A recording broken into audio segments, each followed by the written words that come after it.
joke that our government is going so far into security and making mistakes such as these.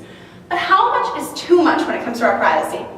The National Security Agency, or more commonly known as the NSA, is responsible for the government's largest amount of intelligence in regards to personnel and budget. The NSA monitors our computers and most of the time our internet access without us even knowing. With the abundance of technology used in our day-to-day lives, the easiest way for our government to keep an eye on what the citizens are doing is to monitor their activity over the internet. Sometimes without even knowing it, we give the NSA information that is misleading about our activity, such as searching things like pirate DVDs or pirate movies. When in reality, we just want to watch a good film about pirates. The NSA sees these words paired together, and it comes up as a red flag to them in relation to pirated DVDs. Without even realizing what we are doing, we give up certain freedoms in order for the government to keep a surveillance like this on our computers. Most of the time, this is done through the terms and agreements, part of signing up for something. Without fully understanding or reading the statement that we agree to, the government and the companies that are supplying the program you wish to use now have the rights to invade your privacy. Most people don't realize this since the terms and agreements is rarely read. After we have given up our rights, the question becomes, how does the NSA get this information? The NSA uses what are called intercept stations. They are placed at key junctions or switches throughout the country and world. In short, this means whatever is sent on the internet is copied and sent to the NSA where they process that information. So when we Google things that may seem inappropriate and illegal, the NSA also sees this. Therefore, they know exactly what we're looking at. The data that is collected is usually from offshore interception stations. The United States law has no jurisdiction over the use or collection of this data. The NSA also uses a program known as PRISM. This stands for Planning Tool for Resource Integration, Synchronization, and Management, which gives them front door access to U.S. companies' users through a court-ordered search warrant.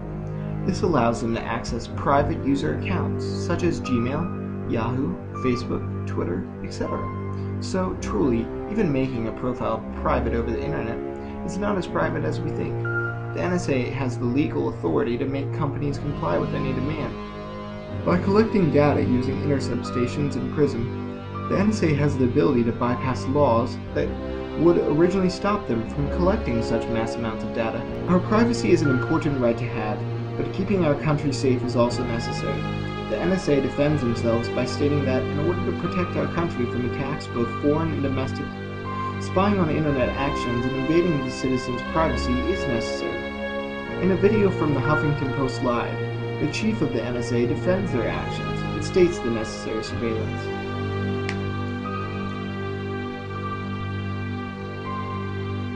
Although mainly American citizens are the ones who are under surveillance, a large amount of the spying done by the NSA is targeted at foreigners. As stated by Business Line, in 2012, the U.S. Congress approved a 5-year extension of surveillance laws to allow American spy agencies to wiretap suspicious foreign citizens without warrants. This also allowed monitoring when Americans were in contact with foreigners and exactly what they were saying, though the NSA has said that their main purpose is not terrorist attacks.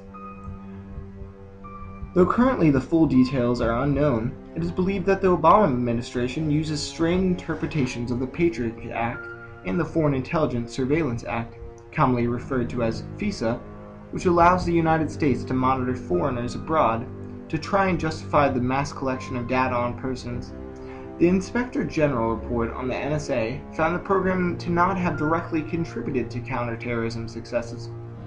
So far, the NSA and Obama have said that they have thwarted 54 threats across the globe. However, in a statement made on ProPublica, author Justin Elliott and Frederick Meyer have mentioned that this has no valid evidence behind it. The information that the NSA gathers from our searches over the internet can be used to track our computers and monitor all of our actions. Fascinatingly enough, everything that has ever been searched in Google is stored in the NSA's databases. Doesn't that make you a little nervous and reluctant to search things? Most people don't realize that nothing on the internet is truly private, unless you're using specific proxy servers that protect from third parties, and a program called Tor that enables online anonymity over the internet, although this has been compromised at times. But is it necessary to give up our Fourth Amendment right to privacy in order to protect ourselves? We were given certain rights by our founding fathers that are being torn apart by government agencies such as the NSA. There is a certain amount of surveillance that is necessary. Wall Street Journal reports capacity to spy on 75% of the American populace. Though we assume that our computers are the only thing monitored by the NSA, our phones are wiretapped as well as our cell phones are monitored through text messages and applications that are downloaded. The NSA, some believe, often takes this too far. Others believe, though, that if this surveillance can prevent another attack, domestic or foreign, that any necessary invasion of privacy, no matter how extreme, is acceptable. The fact that our privacy is invaded to protect our security is not the only problem that is faced with the workings of the NSA. Over $1 billion is spent every year simply to monitor our technology. While many government organizations also have large budgets, this may seem like too much of an amount to spend to invade our privacy. But it could also be quite necessary in order to protect us.